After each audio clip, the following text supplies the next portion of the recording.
Hoy vamos al tema número 22. Estamos en este apartado de Jesús y la oración. Hoy sería la parte 12, perdón. Cuando me refiero a la parte 12, me refiero que dentro de este eh, tema de la oración hemos estado estudiando acerca de la oración que el Señor instituye, y en esta parte de la oración que el Señor instituye llevamos ya 12 sesiones. Hoy vamos a estudiar este apartado de Mateo 6:12, donde dice: perdona nuestras deudas, ¿sí? Muy bien. Dice Mateo 6:12, dentro de esta instrucción que el Señor da a sus discípulos de cómo orar, Él dice: y van a orar y van a decir: perdónanos nuestras deudas, como también nosotros perdonamos a nuestros deudores, ¿sí? Y aquí el Señor utiliza dos palabras que son muy importantes, utiliza dos ideas, se centra en dos ideas que son muy importantes para poder comprender esta instrucción del Señor en este apartado. El primero es perdónanos, nos está hablando de solicitarle perdón, de pedirle perdón, y nos está hablando de deudas. Nada más que aquí en Mateo 6:12, cuando nosotros escuchamos la palabra deudas, como que se pierde un poco el sentido de lo que el Señor quiere enseñar, porque en nuestro lenguaje la palabra deuda pues sencillamente es lo que un deudor le debe a una persona que se va a llamar acreedor. Y a veces el leerlo así de esta forma, y perdona nuestras deudas, como que minimizamos un tanto el decir: bueno, pues deudas, errorcitos que cometemos, situaciones que se nos van de la mano y demás, ¿sí? Pero no, bueno, como les decía, no alcanzamos a comprender la magnitud de la palabra deudas. Sin embargo, un texto paralelo en Lucas 11:4 nos deja ver, un texto paralelo es un texto que dice lo mismo, que está señalando lo mismo, pero que está expuesto por un autor diferente en un libro diferente. Entonces, el texto paralelo de Mateo 6:12 lo vemos en Lucas capítulo 11, versículo 4. Y aquí Lucas, recordemos que Lucas es doctor, es médico, es decir, es una persona letrada totalmente. Y él dice, Lucas dice: perdona nuestros pecados. Entonces Lucas sí habla de pecados, Mateo dice deudas. Ahorita vamos a explicar por qué Mateo dice deudas, que finalmente viene a ser también pecados, ¿sí? Entonces, perdona nuestras deudas lo debemos entender nosotros como perdona nuestros pecados. Esto quiere decir entonces que el Señor está diciendo: cuando tú estés orando, debes de pedir al Padre que te perdone tus pecados, ¿sí? Ahora, vemos aquí entonces que Jesús, cuando instruye, usa una palabra nada popular el día de hoy, que es la palabra pecado. Utiliza una palabra que incluso ofende el día de hoy usarla, que es la palabra pecado. Hay iglesias que el día de hoy han tomado la decisión de no hablar, ni siquiera mencionar la palabra pecado, para no ofender a la audiencia. Y vemos que esta palabra realmente ofende, ¿sí? Utiliza una palabra entonces muy ofensiva. Lo normal que tenemos en nuestro mundo es que las personas claman y dicen: a mí no me digas que he pecado. Cuando se le señala a alguien: es que has pecado en esto, es que estás pecando en esto, normalmente la persona se molesta, lo toma como un insulto y dice: a mí no me estés diciendo que yo he pecado. No me juzgues, mucho menos de que yo he pecado. Es falta de amor lo que ustedes tienen. ¿A poco ustedes son perfectos? Y tantos argumentos que se levantan cuando se habla del pecado, cuando se señala el pecado. Pero aquí lo que nosotros estamos viendo, bueno, a las personas no les gusta que se les señale que están mal. La persona entonces dice: no, yo no estoy mal, a mí no me estés juzgando, yo no estoy mal, o yo no estoy tan mal, ¿verdad? Que es el consuelo que tienen algunos.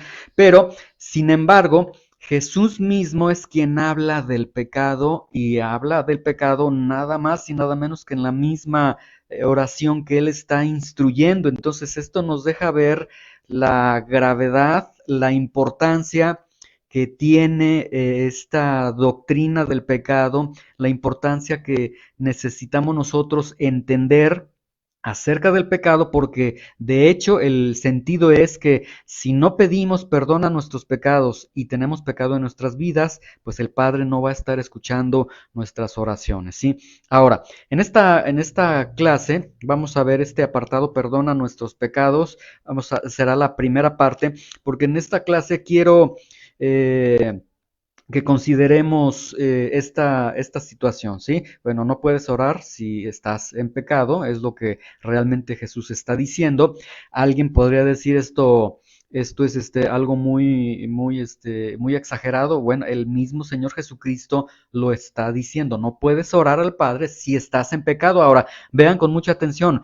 Tú, siendo discípulo del Señor, si hay pecado en tu vida que no estás confesando, y si no estás confesando, no te estás arrepintiendo de ese pecado, no puedes orar. Entonces, por eso cuando comenzábamos las primeras lecciones decíamos que el incrédulo no puede orar a Dios, no podemos orar por el incrédulo, por el trabajo del incrédulo, para que el Señor le bendiga, para que el Señor le ayude a pagar su renta, etcétera, porque si ni el discípulo puede orar cuando tiene pecado, imagínense el que no ha sido alcanzado, regenerado por el Señor, la oración que Dios va a escuchar es la oración de arrepentimiento de él, e incluso la oración que Dios va a escuchar es la oración de arrepentimiento de los discípulos cuando no se están arrepintiendo en sus vidas, cuando hay pecado en sus vidas, ¿sí? Entonces, esto es muy importante que nosotros podamos entenderlo. La palabra pecado, a lo largo de toda la Biblia, se utilizan estos términos a lo largo de toda la Biblia para hablar de pecado. Se utiliza el término hamartía, el término parábasis, el término paraptoma, el término anomia y el término ofeilema, ¿sí? De estos términos, ahorita vamos a dar una explicación de cada uno de ellos. Con esto, la Biblia se está refiriendo al pecado, y yo creo que a través de estos términos y del significado de estos términos, yo creo que cuando terminamos la clase vamos a poder decir cada uno de nosotros, realmente hay pecado en mi vida, necesito pedir perdón a Dios, ¿sí? Muy bien, el primer término es un término que se utiliza en cuestiones de tiro, de caza, etcétera, y es el término hamartía, que significa errar al blanco, ¿sí? Ahora, este término de errar al blanco no tiene la idea nada más de fallé, no le di al blanco, sino que tiene la idea, hamartía, tiene la idea de fallar en algo que habría sido posible y algo que se tenía la capacidad para poder hacerlo, ¿sí? Entonces, este término hamartía, este errar en el blanco, no es una simple falla, lancé como por ejemplo en las kermeses, en las ferias, que a veces lanzas un dardo y truenas un globo, y no le di al globo, fallé, no. Hamartía es que podías hacerlo, que tenías todas las capacidades de hacerlo y sin embargo erraste en el blanco. Esta es la idea de hamartía, ¿sí? Un autor se expresaba de una persona y decía, él o ella llegará a hacer algo en la vida.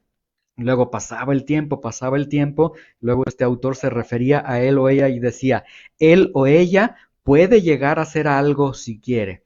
Y pasaba el tiempo, ese él o ella echó a perder su vida, arruinó su vida, luego al final dice este autor, él o ella pudo haber llegado a hacer algo si hubiera querido, ¿sí? Y esto pues es una lección para nosotros. Cuando nosotros nacimos, el Señor depositó todas las capacidades en nuestras vidas, los sentidos, las capacidades físicas, la salud, etcétera. Nos dio tantas cosas y seguramente cuando nosotros nacimos en este mundo así todos pequeñitos, seguramente cada uno de ellos iba a llegar a algo en su vida. Pasa el tiempo en nuestras vidas y bueno, si él se esfuerza o ella se esfuerza, puede llegar a ser alguien en su vida. Pasa el tiempo y nos damos cuenta que pudimos haber llegado si nosotros hubiéramos querido, nos hubiéramos esforzado, ¿sí? Y a esto es hamartía, ¿sí? Podemos nosotros preguntarnos, ¿cómo soy? ¿Soy como debería de ser? ¿Soy como podía ser? Y si en el interior de cada uno de nosotros somos honestos y respondemos la mera verdad, no soy lo que debería de ser y no soy como podía ser, si lo reconoces, entonces estás reconociendo que has errado al blanco. Y en este punto yo creo que cada uno de nosotros estamos en ese sentido, ¿sí? Yo pudiera decir, yo no soy lo que tendría que ser o no soy lo que podía ser. Entonces, sí he pecado. Yo necesito ir con Dios y decirle, perdóname mis pecados, ¿sí? Muy bien. El punto es reconocer que nosotros hemos pecado. Fíjense cómo el simple uso de nuestra vida hasta este momento, cómo es que nosotros hemos usado nuestra vida, nos damos cuenta que hemos fallado, ¿sí? Y de esto, bueno, quizás a veces yo soy consciente de que no estamos muy alerta de esto, pero que el Señor les guarde a cada uno de ustedes. Yo recuerdo en el 22 de septiembre del año 2020 o 22, saliendo de la escuela, que nos dieron un aventón en la escuela y que la camioneta se va por el barranco ahí en el bordo, son como 6 7 metros, hasta allá caímos. Y cuando yo iba volando en el aire, todo oscuro, ahí de pronto yo sí pensé, he errado en el blanco, he fallado con el uso de mi vida. Y fue una situación totalmente dramática, que yo espero que no la pasen ustedes, pero les pongo ese ejemplo de cómo si el Señor te enfrentara ante la realidad de la muerte, en verdad este examen sería tan rápido y diríamos, no he hecho lo que tenía que hacer, no he realizado las capacidades que Dios me ha dado y entonces hemos pecado, ¿sí? Este es jamartía, ¿sí? Muy bien. El otro punto, la otra palabra que se usa es parabasis, parabasis, creo que así se pronuncia, y esto significa traspasar, ¿sí? Este no es tan deliberado como un jamartía, este traspasar supone que hay una línea, que tú estás en esta parte de la línea, que te pasas a esta línea, es un traspasar, esta línea es lo bueno, esta línea es lo malo, y es entonces una especie de traspasar, de decir, bueno, lo voy a hacer, sé que no lo debo hacer, lo voy a hacer, ¿sí? Entonces aquí la pregunta para cada uno de nosotros sería, ¿estamos en el lado debido de la línea? Cada uno de nosotros en nuestras vidas conocemos perfectamente lo que tenemos que hacer, lo que no tenemos que hacer, y estoy seguro que en alguna parte de nuestra vida pues hemos parabasis, hemos traspasado de esa línea y hemos excedido esa línea, ¿sí? El otro punto, que la otra palabra, el otro término que tenemos es el término paraptoma, que significa deslizarse al otro lado, ¿sí? Y esto significa un pequeño desliz. Esto lo podemos ver con las expresiones de, hoy se me escapó esta palabra, esta acción o este pensamiento, híjole, no quería decir eso. Nos estamos martillando algo, nos damos en el dedo y decimos, se nos sale a lo mejor una palabrota. Entonces a esto se le llama paraptoma, ¿sí? Esos escapes que tenemos, esas palabras, esas acciones, esos pensamientos pecaminosos que se nos sale y que nosotros los defendemos con la idea de que, ay, es que perdí el control, es que no era yo, ¿sí? Como la película aquella de Fragmentado que de pronto el personaje dice, es que no era yo el que hizo eso, era Patricia, era otro personaje, ¿sí? Y muchas veces así estamos nosotros, nos deslizamos, nos resbalamos, caemos en algún pecado, cometemos alguna falta y decimos, híjole, bueno, no soy tan responsable porque es que me enojé, es que tú me dijiste esto y yo por eso exploté, es que no lo había visto, es que esto, pero finalmente paraptoma viene siendo también un pecado, aunque nosotros tratamos de cubrirlo con hay un pequeño desliz, pues todos fallan, ¿sí? Muy bien. El otro término que nosotros tenemos es el término anomia. La palabra nomia significa, o nomos, viene de ley, significa ley, y anomia es este prefijo es sin, entonces anomia significa sin ley, ilegalidad, ¿sí? Y esto significa que la persona sabe lo que tiene que hacer, que la persona sabe lo que Dios dice que debe hacer, ¿sí? Y sin embargo, a pesar de que tiene el conocimiento de lo que Dios dice, de lo que Dios ordena, de lo que Dios prohíbe, de lo que Dios dice debes hacer esto, de que Dios dice debes de caminar por este camino, aun cuando tiene ese conocimiento, no lo hace, ¿sí? Entonces, a esto se le llama anomia, ilegalidad, ¿sí? Esto está implicando un quebrantamiento consciente de la ley de Dios, porque él o ella conoce lo que Dios dice y sin embargo dice, bueno, sí, yo sé que tú dices esto, pero no lo hago y quebranta la ley, ¿sí? Es quebrantar la ley que uno conoce, ¿sí? Alguien podría decir, bueno, menos mal que no soy cristiano porque no tengo entonces responsabilidad, porque anomia sería conocer la ley de Dios y yo, bueno, yo por eso ni leo mucho la Biblia, ni me comprometo mucho, ni quiero conocer mucho para no responsabilizarme y algunos pudieran llegar a decir, bueno, menos mal que no soy cristiano, pero bueno, la Biblia nos tiene noticias. Romanos 2:14, 2:15 y 2:16, vean lo que dice. Dice, porque cuando los gentiles que no tienen ley, vamos a pensar por un momento, ok, tú Tú no tienes la ley de Dios. Muy bien, vamos a pensar por un momento, no tienes la ley de Dios. Y el pensamiento es, no tengo la ley de Dios, no estoy obligado a hacer lo que Dios dice, no estoy violando ninguna ley de Dios porque no conozco ninguna ley de Dios. Bueno, porque cuando los gentiles, los que no conocen a Dios, que no tienen la ley mosaica, muy bien, no tienes la ley de Dios, perfecto, en eso tienes razón.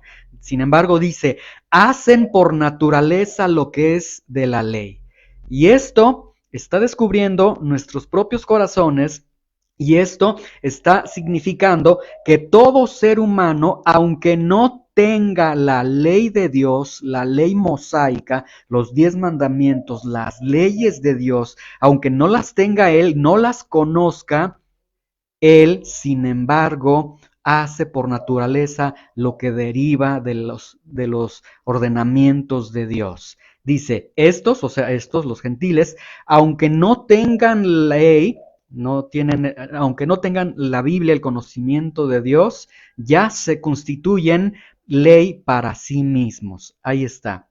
Entonces, tú, aunque no tengas la ley de Dios, eres ley para ti mismo. Y esa ley de la cual tienes ley para ti mismo deriva de Dios mismo. Versículo 15, mostrando la obra de la ley escrita en sus corazones y dando testimonio su conciencia y acusándoles o defendiéndoles sus razonamientos. Ahí está. El hombre, cada uno de nosotros tenemos una conciencia. Está bien, no tienes una Biblia, pero sí tienes una conciencia. Y esa conciencia te estaba diciendo, no sigas por este camino, vente por este camino, y tú desobedeciste, viene la conciencia, te acusa o te defiende cuando estás bien a través de tus razonamientos, ¿sí? Y después dice, en el día en que Dios juzgará por Jesucristo los secretos de los hombres conforme a mi evangelio. Y esto significa que ese día Dios va a estar juzgando a los judíos, a los gentiles, a los chichimecas, a los totonacas, a todas aquellas personas que incluso tú digas, pero como un azteca, ellos no tuvieron oportunidad del evangelio, de escuchar el evangelio.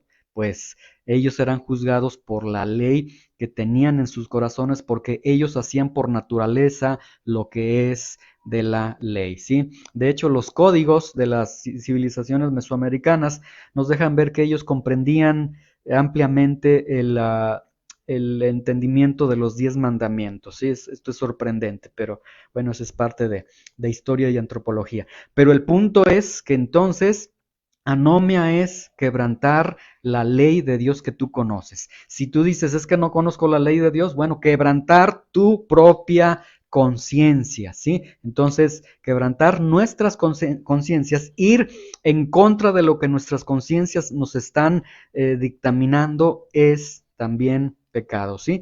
Y por último, es el término ofeilema, que significa deuda, que es el término que está utilizando Mateo. Alguien por lógica me podría decir por qué Lucas dice pecados y por qué Mateo dice deuda. Y hay una respuesta bien lógica. ¿Por qué será? Les doy un chispazo. Lucas es médico, Mateo es contador. Bueno, era contador de impuestos, ¿sí? Recaudador de impuestos. ¿Por qué Mateo usa la palabra ofeilema y Lucas utiliza pecados? ¿Por qué razón será?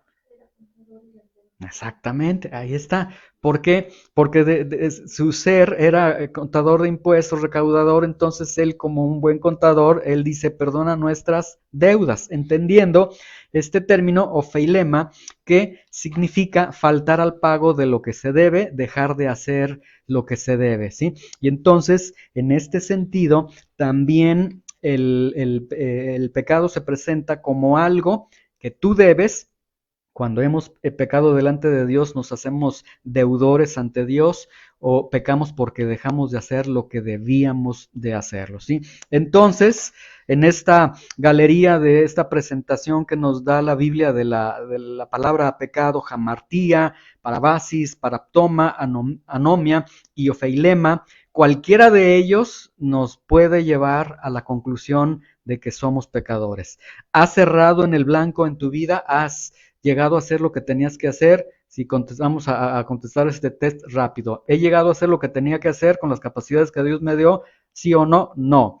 ¿He traspasado en algún momento la línea? Un montón de veces. Sí. Me he deslizado al otro lado, he explotado, he hecho cosas indebidas y algo que me tomó por control y digo es que ustedes tuvieron la culpa, ustedes me dijeron, ustedes me invitaron, ustedes, etcétera. Sí, he quebrantado la ley de Dios que ya conocía, sí, debo algo, soy deudor ante el Señor, sí, entonces vemos que realmente no hay forma de hacernos a un lado y lo mejor que podemos nosotros hacer es reconocer que realmente hemos pecado. Sin embargo, la pregunta es, ¿reconoces que has pecado? Y aún con esto que acabo de presentarles, la realidad de lo que acabo de presentarles del pecado, aún así, la respuesta muchas veces es no, yo no he pecado, yo no sé ni por qué me dices yo no he pecado, ¿sí? Como lo estamos viendo con la mujer samaritana. El Señor la ha confrontado con su pecado y sin embargo ella, como vamos a ver hoy, sigue dando evasivas y no reconoce. Entonces el punto es, necesitamos reconocer que hemos pecado y en ese sentido pedirle al Señor que perdone nuestros pecados, ¿sí? Muy bien, en la siguiente clase vamos a continuar abundando en este punto. Vamos a concluir la clase en este momento.